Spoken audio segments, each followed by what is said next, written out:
Welcome to this presentation. I am Marla Renee Stewart, one of the co-founders of the Sex Down South Conference. Tia Marie and I have made this conference, and so we really want you to get the best out of your experience, and one of the best ways to get something out of this experience is to present. And so with this presentation, I'm just wanting to let you know this is how to get your workshop selected for Sex Down South.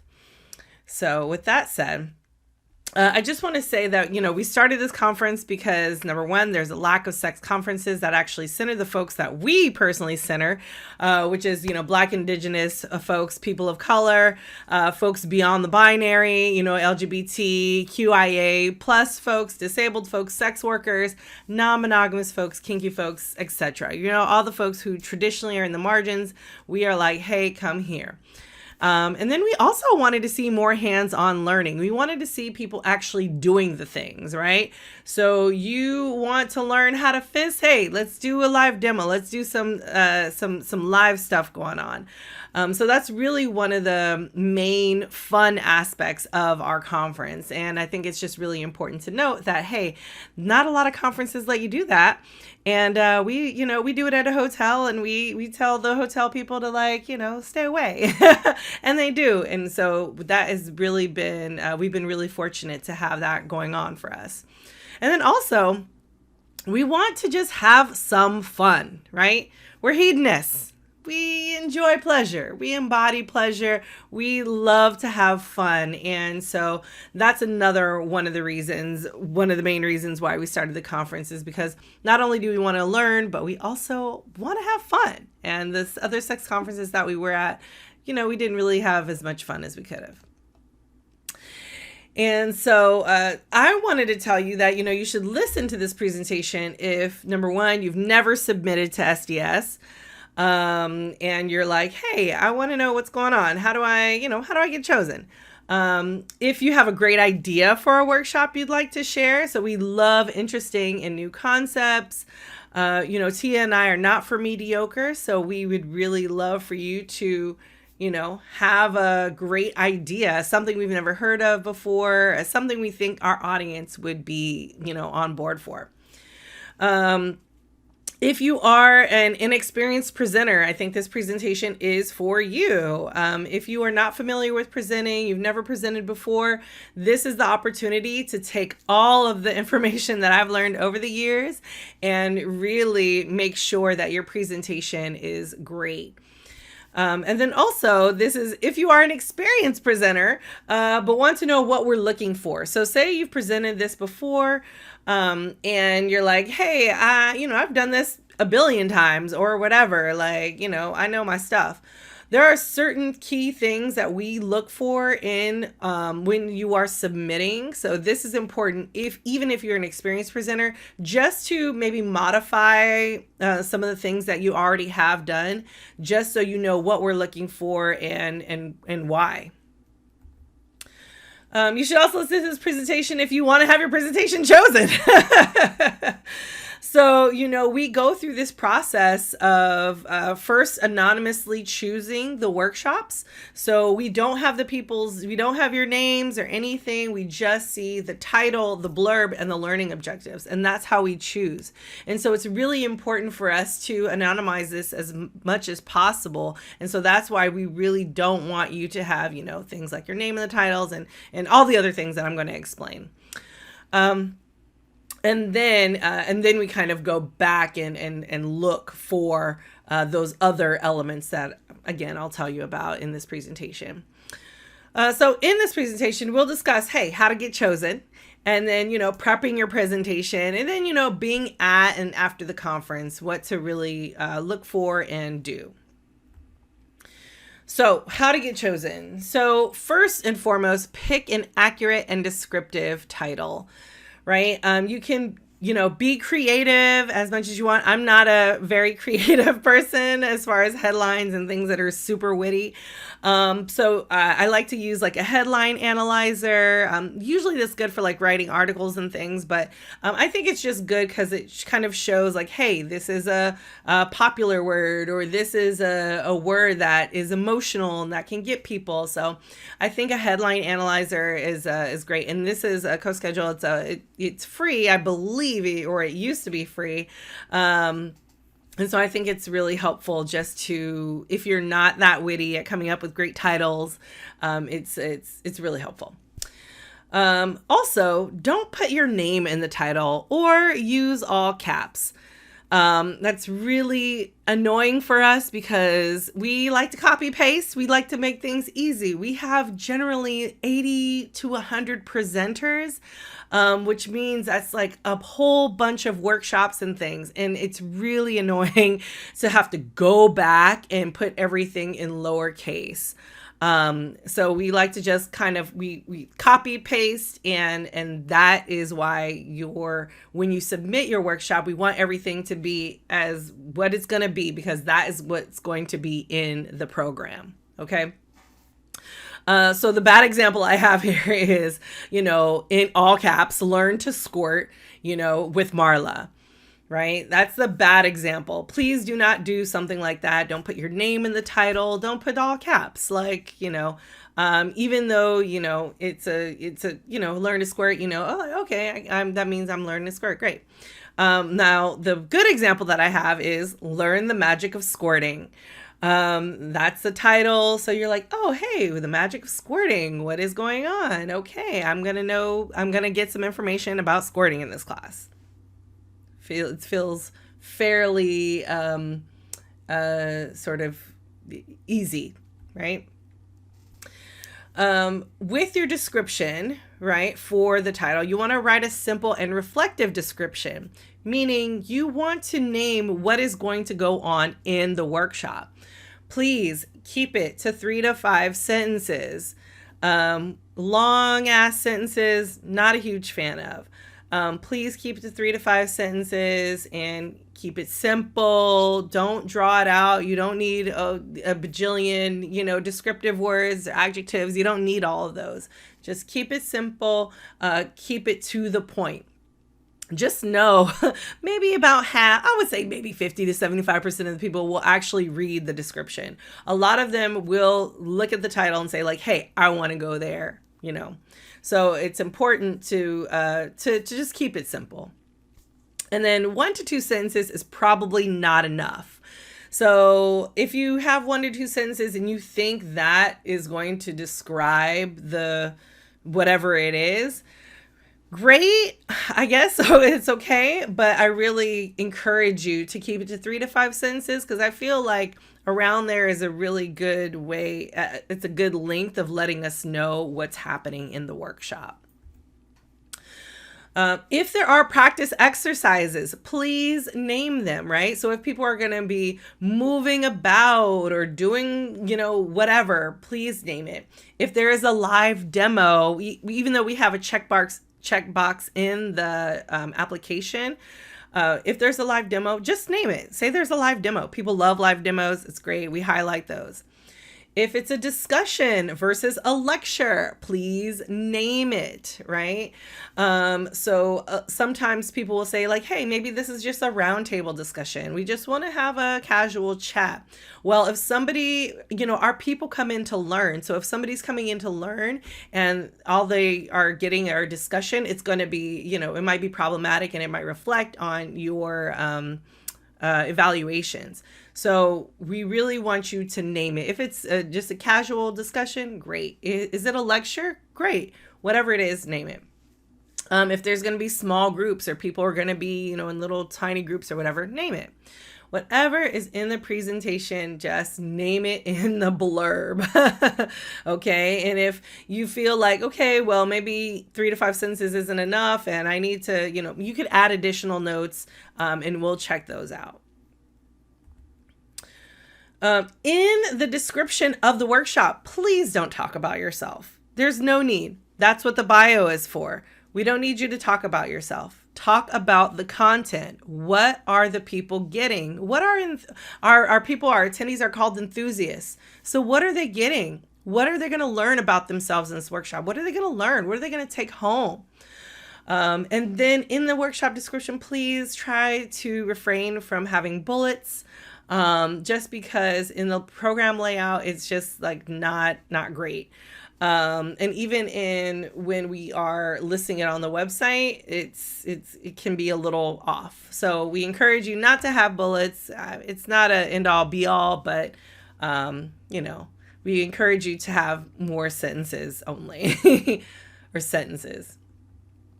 Okay, so here's the example of a bad description. Marla, a renowned sexuality educator and sexual strategist, is going to show you how to make people squirt. You will learn different techniques like the oh baby, the kissing pull. That's the bad description, right? So you see, I put my name in there. I said what I do. That's not needed, right? That has nothing to do with the workshop. It says, okay, I'm going to show you how to make people squirt, which is good. You will learn different techniques. That's great. But now you have the bullet points. Oh, baby, kissing pull, right? Don't need bullet points. Don't need those. So here's the example of the good description.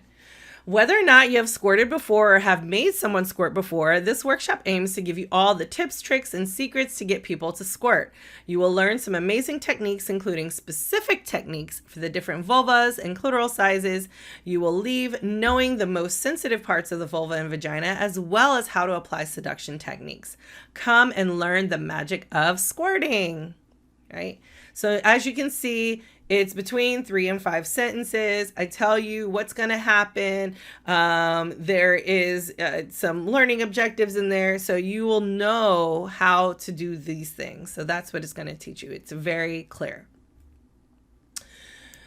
Now, when you are submitting your workshop, we really want some great learning objectives.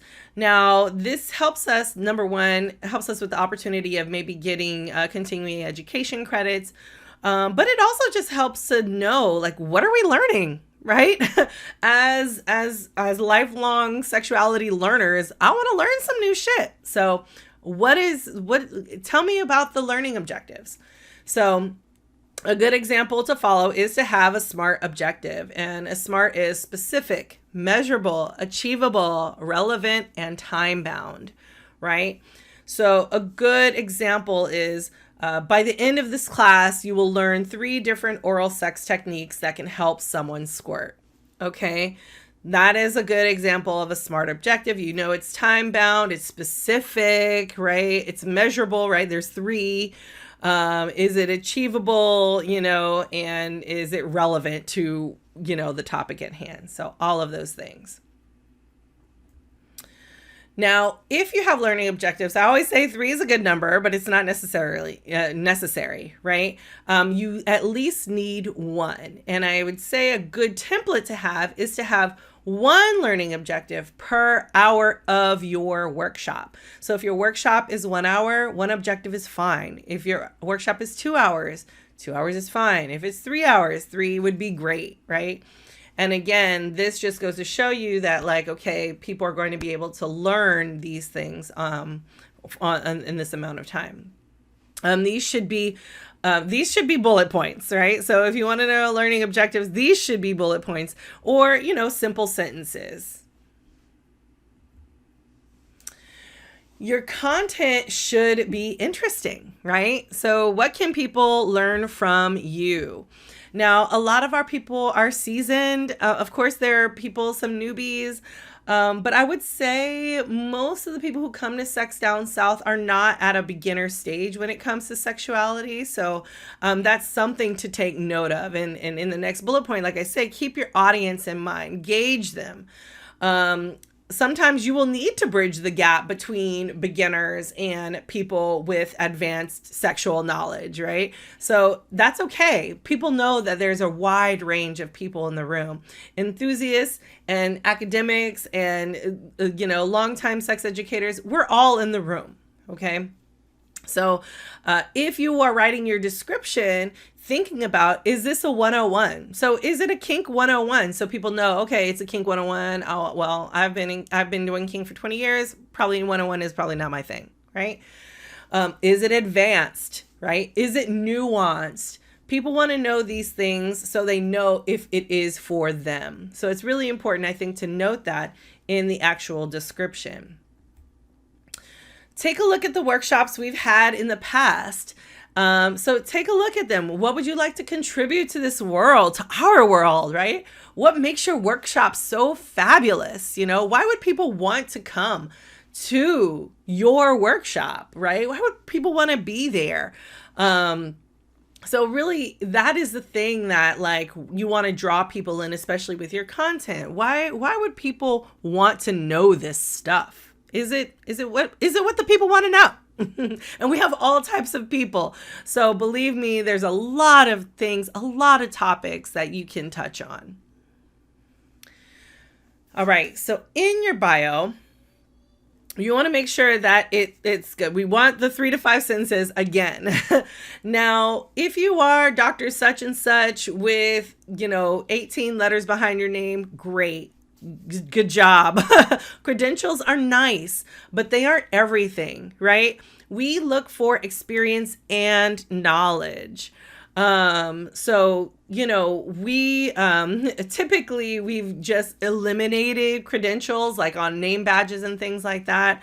But this year we're just kind of like, we're giving you your own name badge, so you do what you want to do. But the point is that we're just saying like credentials are great, but they are not the end all be all. So if you don't have all the credentials, if you are not a certified sexuality educator or sex therapist or whatever, that's okay. It's perfectly okay.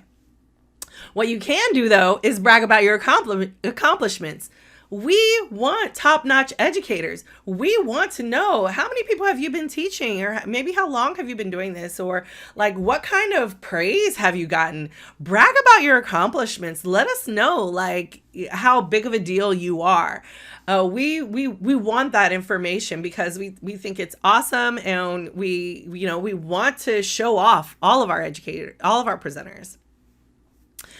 Again, keep it to 3 to 5 simple sentences. I would say, keep it to 100, 150 words is good. The first 3 sentences will be kept for sure in the program. Beyond that, though, you might get lucky if we, get all 5 sentences in on your bio. In our program, we want to keep things, simple. So we want to make sure that people, people's attention spans can be a little short these days. So we want it, who are you in those 3 sentences? If once we've gone through the whole anonymous process, we will go back and see about your online presence, right? We encourage you to have a website or a web page somewhere. You can do a free web page on Facebook, or a lot of websites have free websites that you can make. Whatever it is, have a web page somewhere. It could even be a social media presence. So maybe you don't necessarily have a website or a web page. Your social media presence is also pretty good. We personally have a preference for Instagram. If you're not following us already, please do. It's at SDSCon. Our marketing team will need content to promote you. And it's easier to grab off the internet, frankly, right? So if you have some content, we can like boost you up. We want to do that. So we want to pull stuff off the internet and be like, hey, look at our presenter. They're awesome. This is cool. Okay. Now, if you have lots of followers, awesome. That is great. But it's not as influential to us and our team as your content and seeing quote unquote your personality and politics, right? So for instance, if you are on Instagram and you're saying some shit that we're like, oh no, we can't, like your politics are off key to ours, we are probably going to be like, nah, we can't have you. Just because, we know the personal is political, right? You got Black feminists up in here. So we really see our sexuality as political. And if that doesn't align, or I don't know, we've come across presenters that were just like hella mean, to like people. And honestly, like that's pretty whack. We like to be kind, and we love folks. Our conference is about loving different kinds of people. So if the politics aren't there and we don't vibe, we won't choose you, honestly. Videos are a plus. If we get to see you and see you in action and see you teaching something, like say you're on Instagram and you have a reel and you're teaching about something or teaching your subject, like that is a plus. So we get to see you in action, be like, oh, this person would be a great presenter, or, maybe not, whatever. And of course, engaging with your audience is also a plus. So we love to see people interacting with their audience and really cultivating an audience. So, yay, you got chosen. So say you did the whole process. We're like, hey, we want you, right? Yay, your registration is complimentary. I cannot emphasize this enough, because a lot of times presenters will be like, is it free? Is it free? And I don't know how many times I've mentioned it. I mention it over and over and over again. Your registration is complimentary. You do not have to pay for registration. Now, when you get picked, you get chosen, you need to fill out the presenter agreement form. This form it's reflective of the guiding principles, saying that, hey, I'm going to abide by this stuff. Main things like not making assumptions about anyone's lifestyle. And of course, maybe using a gender neutral language, unless otherwise specified, stuff like that is very, very important for us. So we need you to fill out that form. And, it's basically like, hey, we are part of the Sex Down South crew. Part of it, it's about the love. So you got to fill it out. You don't fill it out, guess what? We move on to the next person. You have 1 week to fill out the form. We as much as we try to get to our emails as fast as possible. So we understand it might take a week to get to the emails, right? So you have 1 week to fill out the form, then we will move on to the next presenter on the list. I will contact you more than once. And I'll be like, hey, what's going on? You haven't filled out the form. Are you presenting? What's up? And I might call you, so just make sure you have us on your safe sender list. So Marla at sexdownsouth.com and Tia at sexdownsouth.com. Please add us as your safe senders, because if you don't, those emails will get lost. As you can see, it says sex in our email. So, they might go to spam. So we need to make sure that you are getting them and making sure that, you can present. So you got chosen. So if you, need some financial help or whatnot, I often say get a sponsor. So get a sponsor, have them mitigate your costs. So have them, maybe you're promoting a t-shirt, or maybe you're sitting at their vendor booth or something. Mitigate your costs. You are responsible for your food. Even though we'll have snacks in our office, so you can always come by for snacks and whatnot. But you're responsible for your food, your hotel room, or any other additional costs, right? There's lots of vendor booths, so maybe things you want to buy. You are responsible for those things. We do have a discounted hotel room link for you to purchase. So if you go to our website and you see the travel and accommodations, you click, hey, book my hotel room. You can book your room and get the discounted link there. You can also join the attendee group, our Facebook attendee group, and see if someone wants to share a room with you. Share a meal, whatever. But a lot of times people help, will share rooms to help mitigate their costs there. In addition, we also have, and I mentioned this again later, but I'm going to mention it right now. If you have get 5 people to sign up with your hotel code or with your personal discount code, we will pay for your hotel room. So that's 4 nights, right? Wednesday night, Thursday, Friday, and Saturday night. We will pay for your hotel room if you get 5 people to sign up with your code. So that is a way to promote yourself, market yourself, but also to get a free room. Now, before your workshop, this is what you need to know, right? So all of the workshop rooms are equipped with tabletop post-it boards, markers, and a microphone and speaker. Every single room has these things. Please use them if you need them.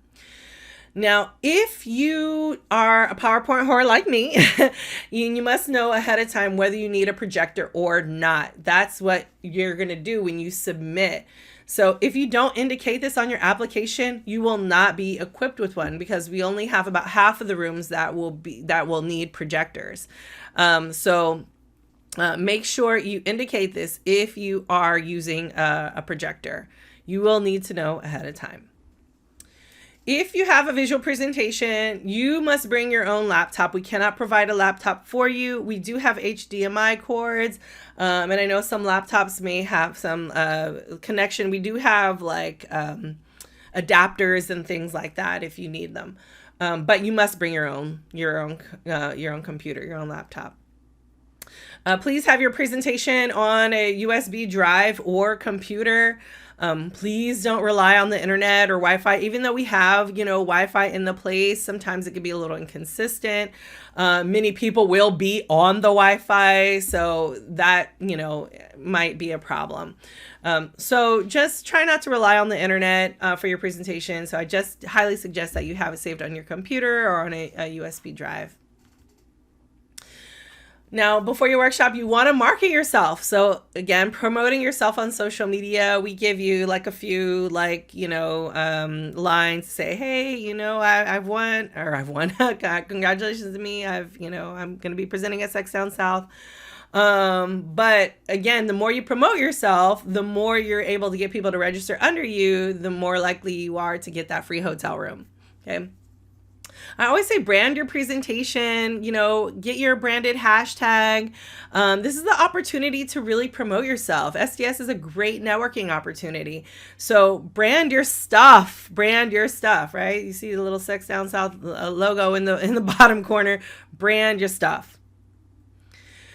If you have signs, banners, you can put them up. They will cost you, they do cost you money. I forget how much it is, but it's in our partnership packet. But if you want to have a sign or banner to put up, you can do that. And that will just be a little extra money. But of course, if you have business cards, an email list for people to sign up for following up with folks, I suggest doing that. And then on top of that, if you have like an idea, like say, for instance, the Sexual Liberation Collective had like the digital dungeon. Like if you want to do something special, like let us know. We love to do anything new and different and fun. So suggest a special event thing you want to do. Maybe you want to have an all femme play party, whatever it is you want to do or host, let us know. We love to have new ideas. We love fresh ideas. We love something fun, new and different. I cannot emphasize this enough, but please practice your workshop. Workshops are either 1, 2, or 3 hours long. There have been times where there was the title was fantastic. The blurb was great. The learning objectives were amazing. And then they show up, and I'm not kidding you, there was a workshop, I think it was 15 or 20 minutes long. And it was like a consent workshop. And so people were really disappointed. Attendees were really disappointed because everything looked fabulous on paper. But the workshop presenter clearly probably had not taken the time to actually present the workshop or practice their workshop. So I think it's imperative that, like, if you find yourself like, oh my gosh, I only have 15 minutes worth of content, well, you need to stretch that 15 minutes out to an hour. How are you going to do that? Maybe you're going to do small groups. Maybe you're going to do practice some consent, some role play, whatever it is, right? Please take the time to practice, know how long your workshop is going to be. And then just some friendly advice. Following an outline can help you to keep yourself on track. I'm one of those people that has a little bit of a squirrely brain. So for me, having a presentation to keep me on track really helps. Practice with any props or demo people that you may have, especially if you haven't done the workshop before. This is not the time to be like, oh, I think this thing works like this. No, we pride ourselves. Tia and I really pride ourselves in our presenters that are, to be professional and to be, knowledgeable, and to be great, to be experts at what they are teaching. So please practice with any prompts or any demo people beforehand. And then also, you never know what you're going to get with SDS. Maybe there's 5 people in your workshop. Maybe there's going to be 50. You never know. So prep for either one. Prep for if it's 5, prep for if it's 50. With your content, understand our enthusiasts want to learn. So combine the magic of storytelling and lessons they can use. Typically, what's been sort of faltering for some presenters is that our enthusiasts aren't a fan of too much of one or the other. So if your workshop is all about telling your own personal story, you could say that, but honestly, it might not go over well because they really want to take these lessons in for themselves. So I think there's always a good balance of storytelling and education. That's kind of a perfect mix. And I believe our enthusiasts are a fan of that.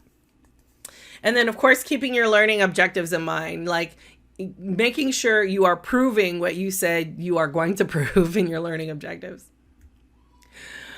You also want to cater to folks' learning styles, right? So maybe the folks are visual, or maybe they're tactile, or maybe they're auditory, right? So thinking about what you wear, how you move, if you have a presentation, your storytelling, these are the things that are going to help visual people. For tactile, maybe handouts, something they can touch, or touching activities or body movement activities. All of those things are going to be helpful for tactile people. And then for auditory folks, asking questions, maybe small group activities, different things, maybe a music while they're doing some thinking time. All of these things are going to be helpful for auditory. So keep those things in mind as you're doing your presentation. Now, I can't emphasize this enough, but please give credit where credit's due. I say nothing is worse than hearing your content come from someone else who is acting like it's theirs. And that's happened to me more than once. So, if you're talking about love languages, hey, that's Gary Chapman stuff, right? Like that's his stuff. Like, talk about it. Just, you can mention it. But don't, if you're getting content from something else, don't frame it as if it is your own. You got it from somewhere else, right? Original content is super freaking rare, super rare. But your spin on it is. And so that is the important piece, right? It's important to mention your influences. Whenever I talk about my seduction learning styles, number one, I'm talking about learning styles. And then number two, I'm really referencing Robert Greene's work in The Art of Seduction, right? So it's really important to make sure that that even though the seduction learning styles is my thing, right? That I'm mentioning where I was influenced, okay? So it's important to do that. Now, if you are a part of the hybrid portion, and we're trying to work out the platforms, we've heard all the things. So once we figure out a platform, if there is no option for captions on the platform, please choose like Google Slides or some other creative platform that has AI captioning. And then you can also even create like a Google Doc and use the microphone and have live transcribing for your audience. So you could say like, hey, here, click here for the Google Doc, and you'll see, you know, the Google Doc is transcribing live if you need that.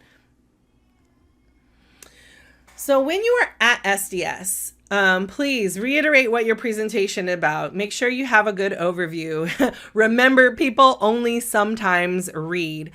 I did a workshop where it was the art of dirty talk, and in the description, it says this is a practice workshop.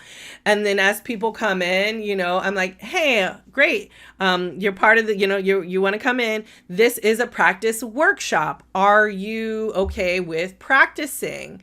You know, we are going to be practicing. If you do not want to practice, then this workshop is not for you.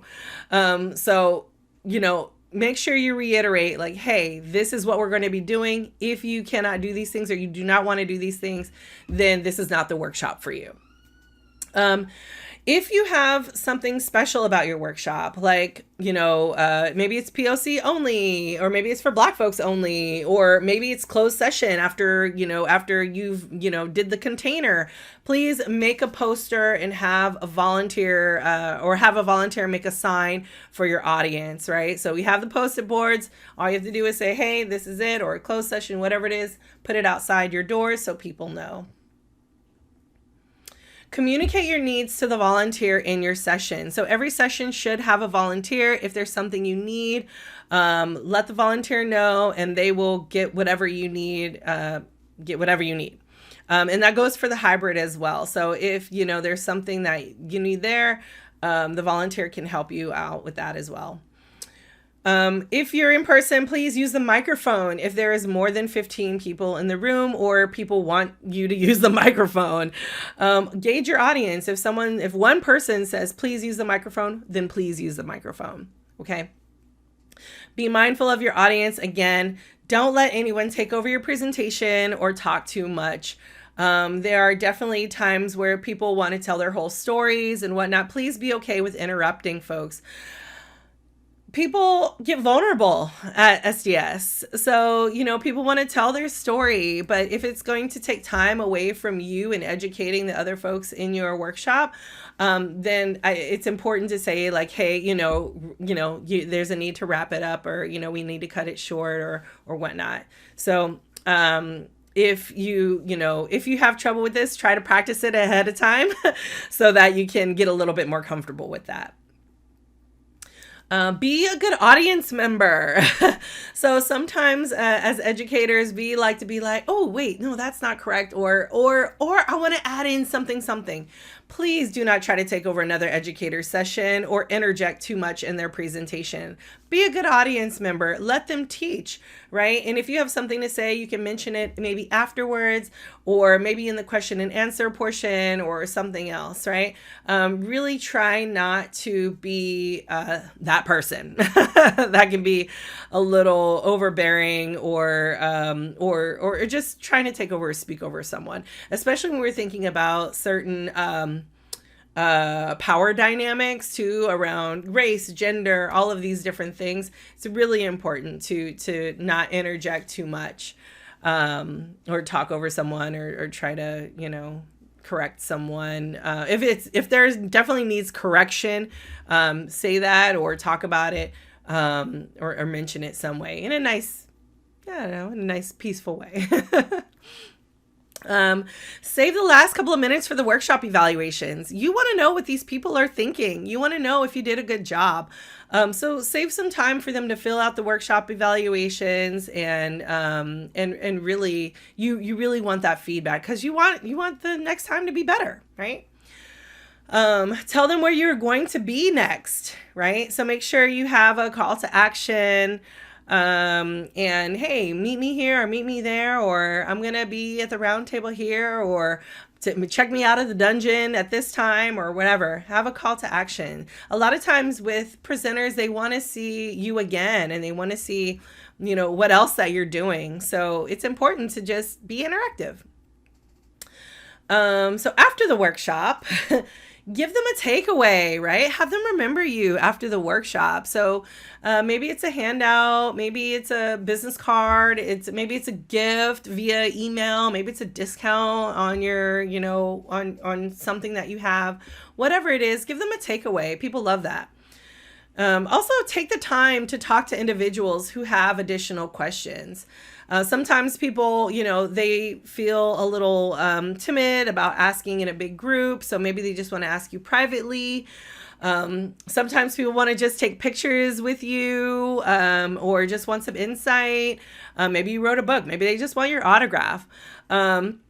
Sometimes they just want to exchange information. Maybe they want to do a collaboration of some sort. Take the time to talk to people and really, get to know people and do that. You have 15 minutes between the next presenter. So make sure when your time is done, maybe take 5 minutes to do that and then move it out so the next presenter can go in and set up. Look at your feedback forms and implement the changes in your next presentation, right? Always keep getting better. I really encourage you I feel like every single time I do my presentation, there's always something new that I learn or something else to add. So always keep getting better. I think it's sort of we're always learning and always, things are always changing, especially within the sexuality field. So it's important to just always keep getting better. I cannot emphasize this enough, but be present throughout the conference. We consider SDS to be an immersive experience and would like for you to experience this with other enthusiasts, right? Sometimes people just kind of want to come in, do their presentation and leave. And that's cool, but it really takes away from the experience. It really takes away from the enthusiasts getting to know people, getting to know you. That's why it's important for us to do why we like the mix and mingle, because people want to talk to each other. This is the time for networking. We're known for being personable and accessible, and people, like I said, come with love. So I find it to be an exceptional networking opportunity. I know you probably would find that too. And I just really encourage you, even if you're an introvert or someone who, maybe doesn't have enough spoons all the time, just try to do as much as you can. Now, of course, we want you to rest. We think that's, very, very important. Because it's such an immersive experience, we do want you to rest, y'all. So take the time, make sure you're resting, or you work in rest during the weekend. All right, y'all. So that is it. So if you have questions or you're like, hey, I need some feedback, I don't know about my topic or maybe my presentation, can you take a look at my PowerPoint or whatever it is, you can send it to me. You can send it to marla@sexdownsouth.com. I'll get back to you as soon as I'm able to. And I would love to hear your topic and presentation. I think it would be awesome. So please let me know, and I'd be happy. I would be happy to do it. So again, thank you for viewing this presentation. And if you have any additional questions, please let me know.